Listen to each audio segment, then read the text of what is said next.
Clashes in Syria have escalated after the IDF struck Syrian tanks that were moving towards the Druze villages.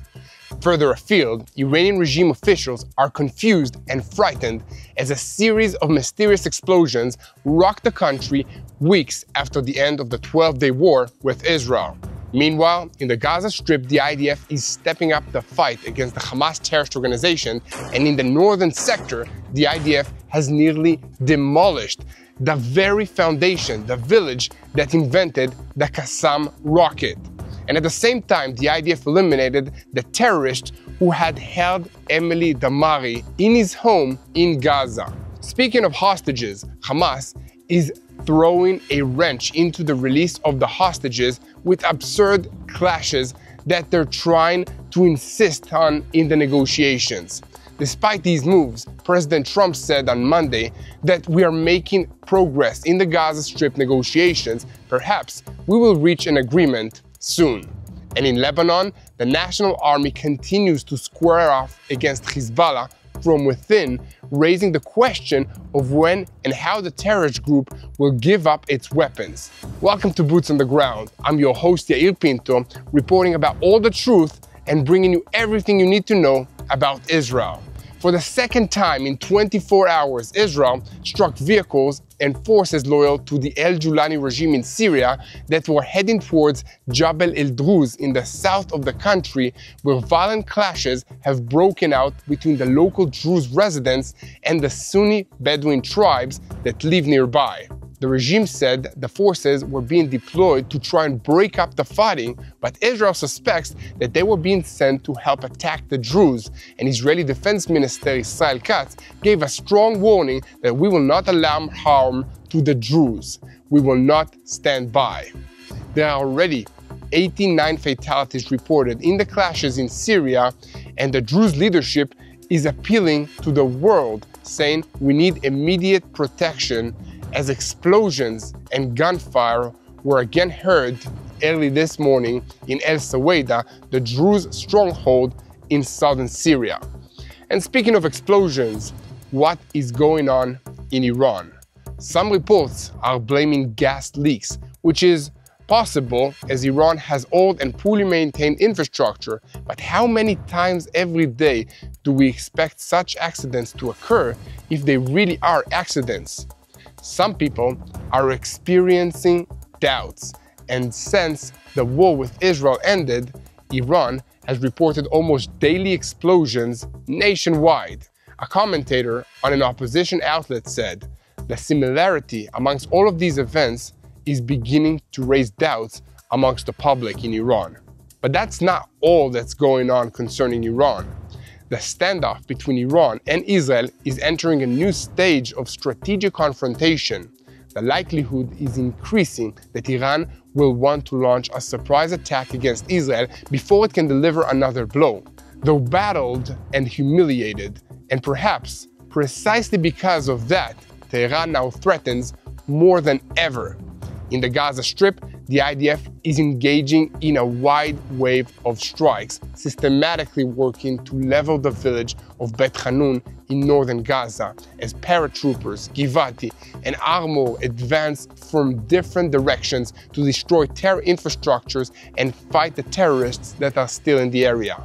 Multi-dimensional unit forces under Division 162 are also operating in northern Gaza, and in recent weeks, more than 100 terrorists have been eliminated with unique combat methods.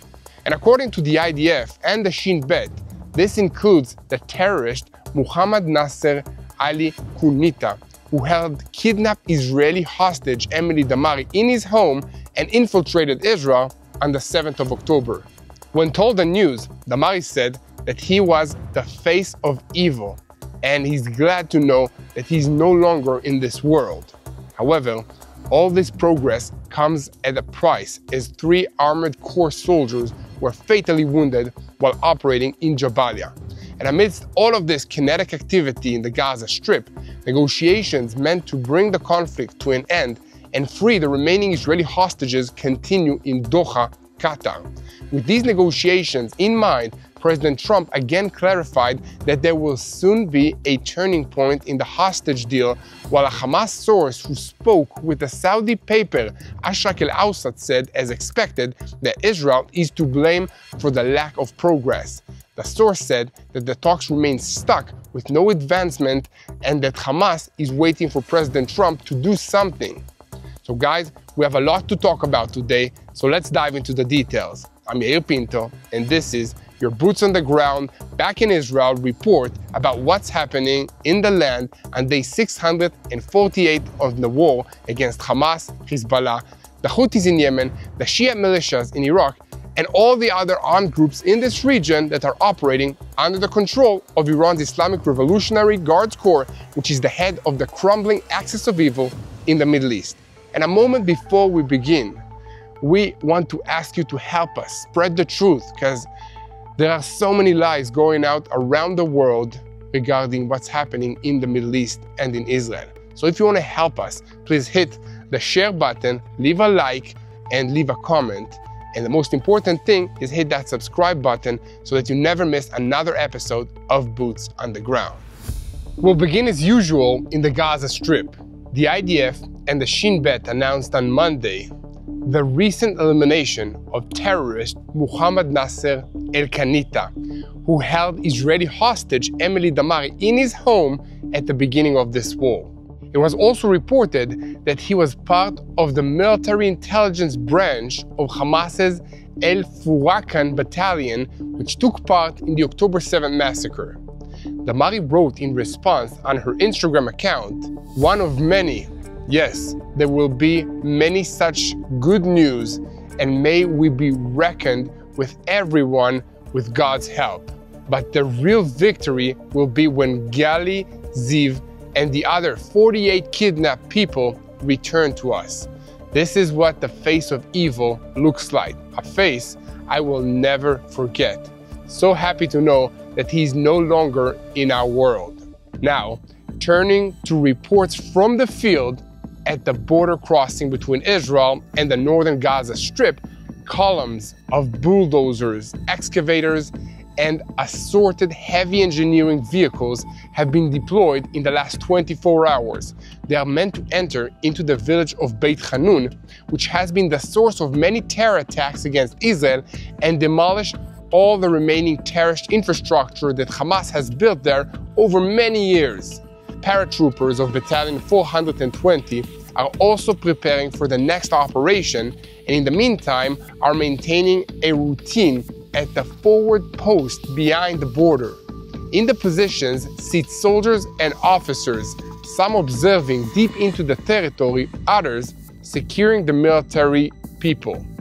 Givati forces and Armored Brigade 401 are advancing from the other direction from the Jabalia area into the Kabzach of Bet Hanun, and paratroopers from Brigade 646 are operating in the eastern part of Beit Hanun.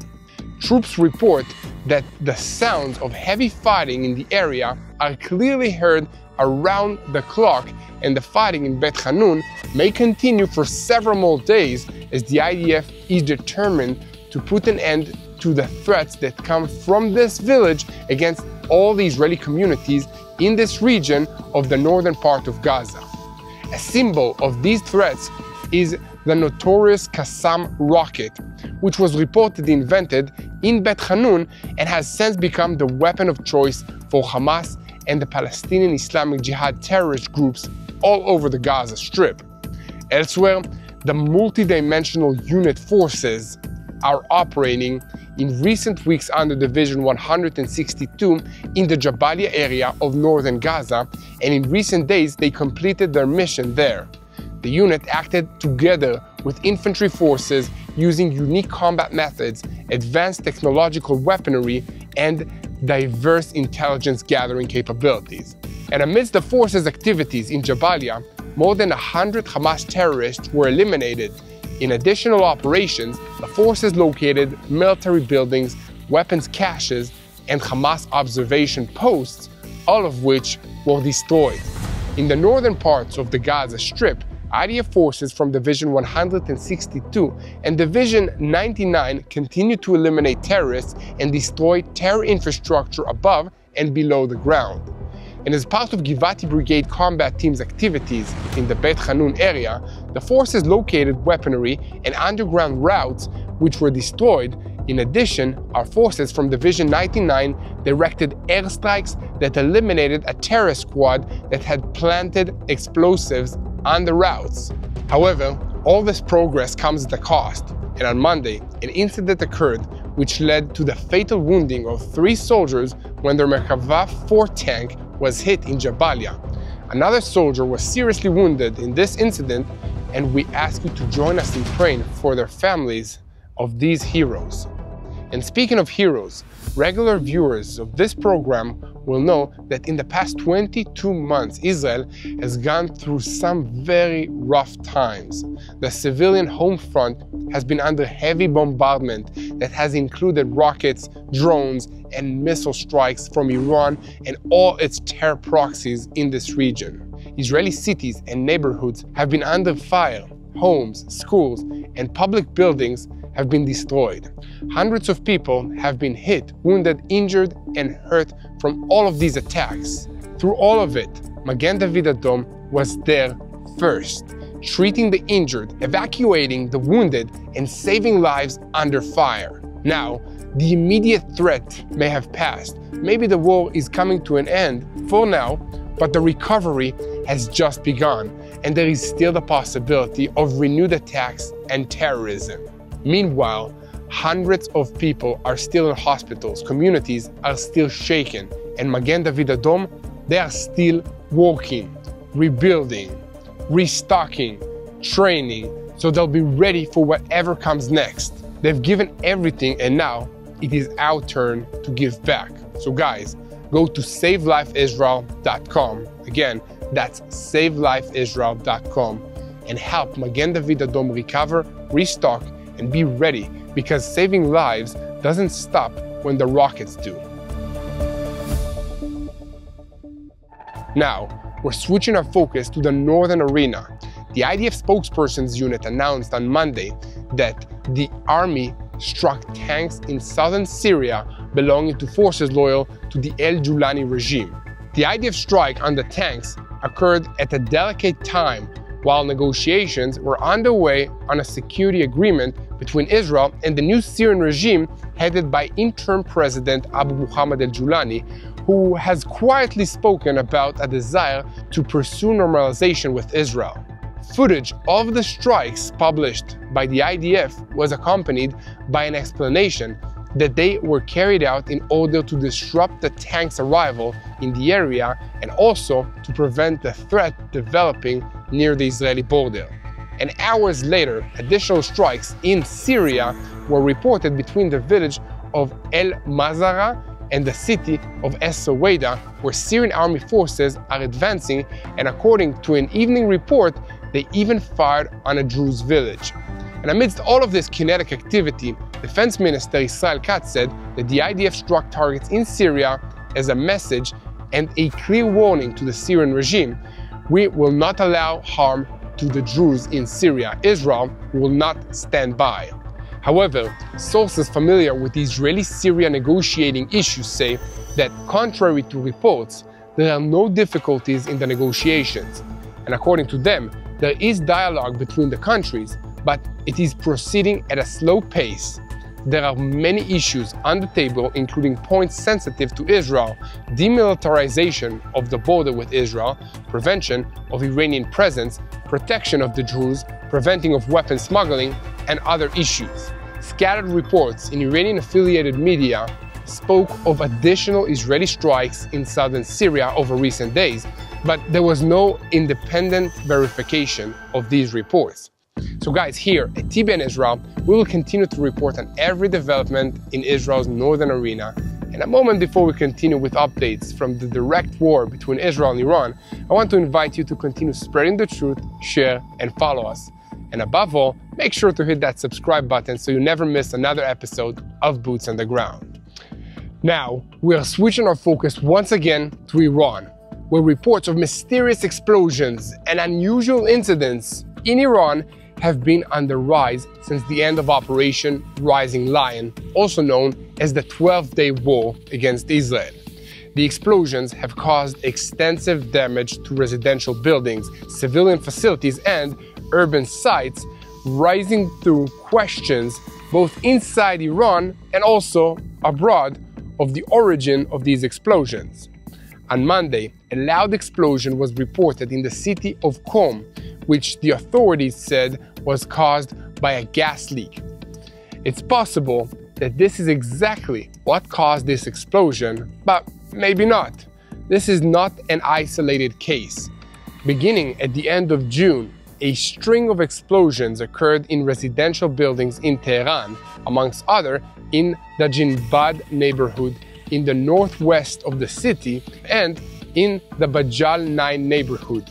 Several injuries have been reported from these explosions, and damage to many apartments were also caused. Explosions were also recorded in the Tabriz and the Dizful, some accompanied by shockwaves that were heard far away. Despite the multiple events and the geographic locations of each of them, the regime's official statements present a uniform narrative of internal malfunctions and accidents involving gas leaks, electrical shorts, or improper storage of hazardous materials. No supporting evidence is confirming these explanations, and the government spokesperson's statements are unusually formal. Conversely, public discourse, mainly on social media networks inside Iran and in the diaspora, offer a different interpretation.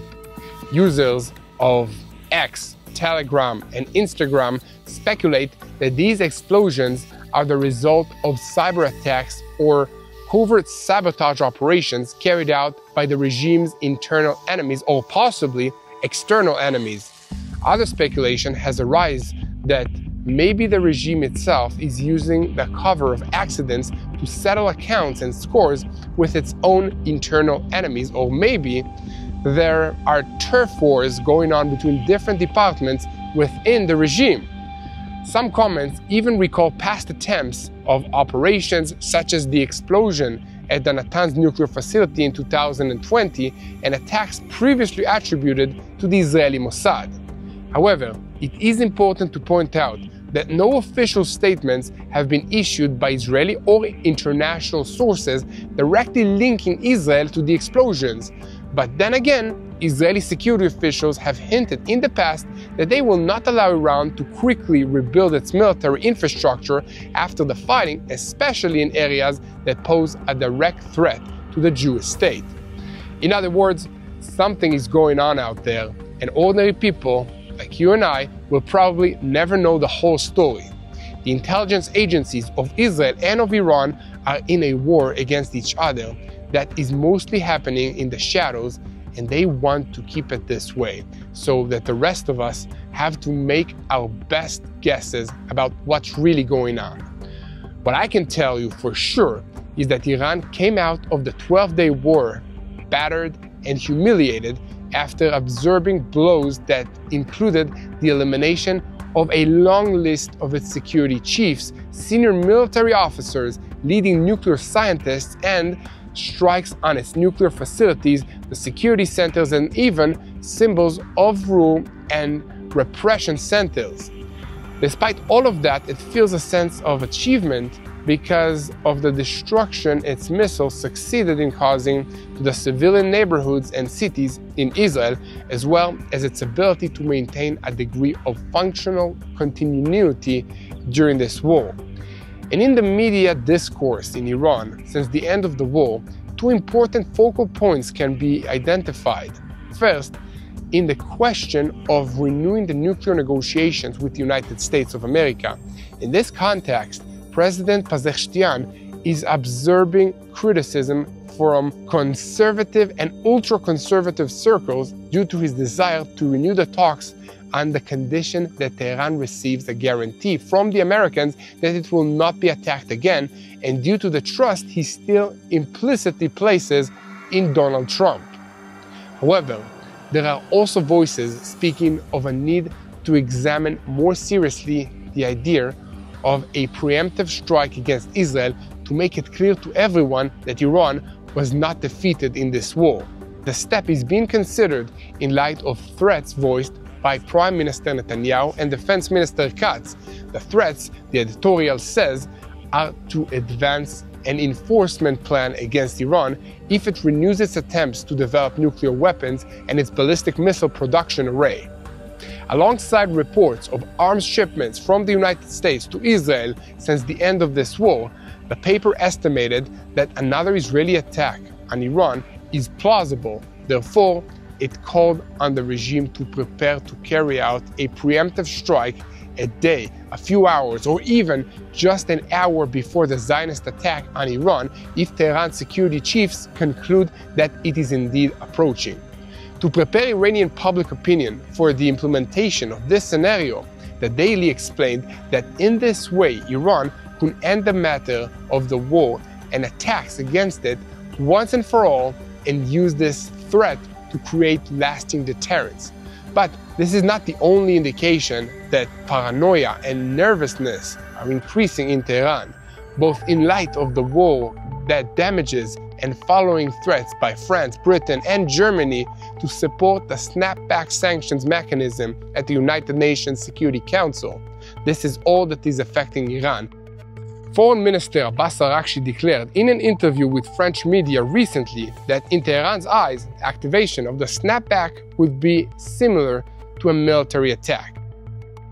Alongside this, Mehdi Mohammadi, the strategic advisor to Iranian Parliament Speaker Kalibaf and, in the previous decade, a member of Iran's nuclear negotiating team, posted on Instagram an image of nuclear strikes against Israel after the conventional move began making headlines and gaining wide echoes. Mohammadi deleted the post, blaming it on one of his assistants. However, he also said that he himself believes a nuclear weapon would enhance Iran's deterrent capability. The bottom line here is that Israel and Iran stand on the threshold of a new stage in their strategic confrontation. Israel has demonstrated its determination to prevent Iran from obtaining nuclear weapons and its advanced capabilities to back that up.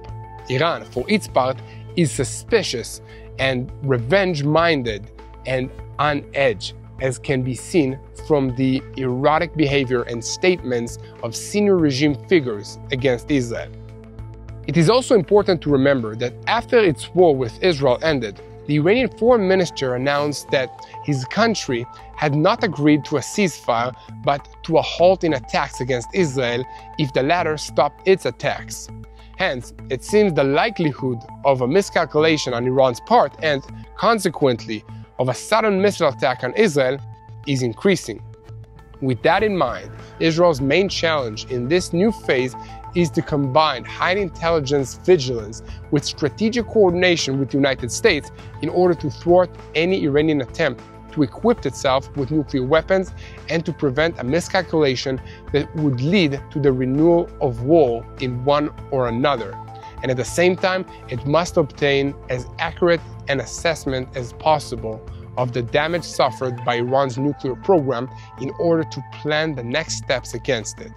Guys, here at TBN Israel, we will continue to bring you all the truth about what's happening in Israel. So keep spreading the truth, leave us a like, leave a comment, and hit that subscribe button so that you never miss another episode of Boots on the Ground.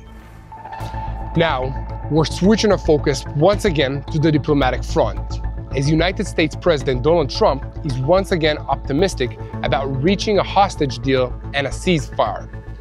At a press conference on Monday alongside NATO Secretary General Mark Rutte, Trump said that Secretary of State Marco Rubio and everyone are looking and working very hard on the Gaza Strip. We are making good progress, and I think there will soon be something to talk about. And meanwhile, sources familiar with the talks in Doha, Qatar, said that the mediators are trying to bridge the gaps between Israel and Hamas after a week of proximity talks. Other sources told the Saudi media portal El Haddad that mediators are discussing the new maps with the Israeli delegations.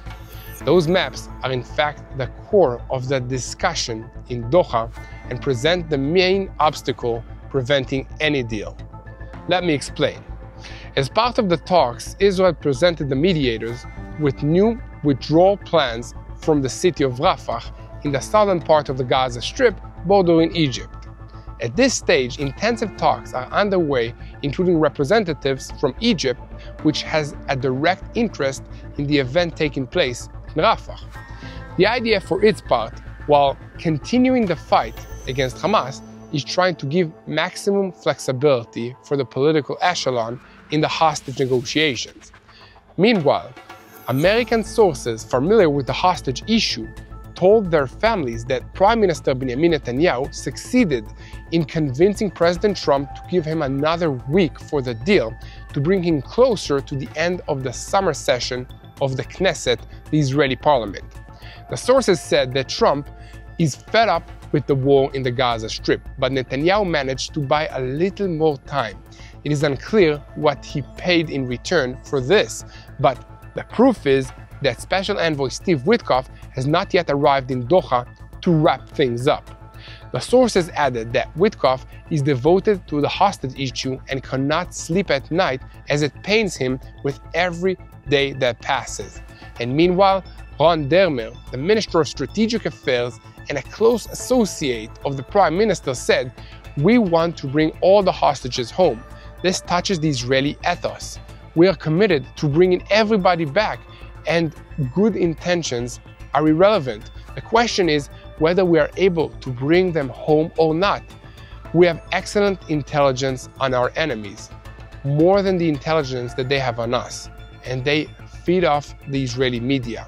To anyone involved in the negotiations, please understand that leaks from the negotiations cost lives. Therefore, I don't like to talk about where we are in the negotiations because anything I say will be exploited." Guys, I agree with what Ron Dermer said, and I would add that they are also fighting misinformation all the time, and to defeat the lies, we need to spread the truth and to tell the world what's happening in Israel. So guys, if you want to help us, leave a like, leave a comment, hit that subscribe button, and guys, never miss another episode of Boots on the Ground. Now, it's my sad duty to conclude today's report by paying final respects to some heroes who sacrificed their lives while defending the state of Israel and its people in the past few days. This occurred amidst a difficult incident during an IDF attack in the northern parts of Gaza on Monday, when 3 Armored Corps soldiers from Battalion 52 of Brigade 401 were fatally wounded in Jabalia, apparently by an anti-tank missile fired at the tank.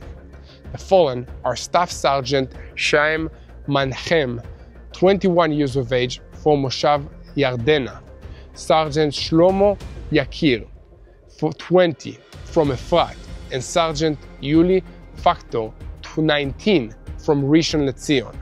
In the same incident, another soldier was seriously wounded and evacuated to a hospital. Guys, here at TBN Israel, we will pray for the families, for their well-being, and for the soldiers that are still fighting to be safe. And guys, I invite you to join us in prayer for the situation in Israel. So when you pray, let's pray for the hostages to come back home safely. Let's pray for the IDF soldiers that are still fighting on multiple fronts in the north, south, center, and in the skies above Israel. And let's pray for the peace of Jerusalem. Hello, this is Mati here in Jerusalem with TBN Israel. This is Yair Pinto from TBN Israel here in Jerusalem. TBN Israel is keeping viewers informed with Israel-focused news, culture, and what God is doing in this land. Support TBN Israel today online at tbn.org/Israel. Thank you.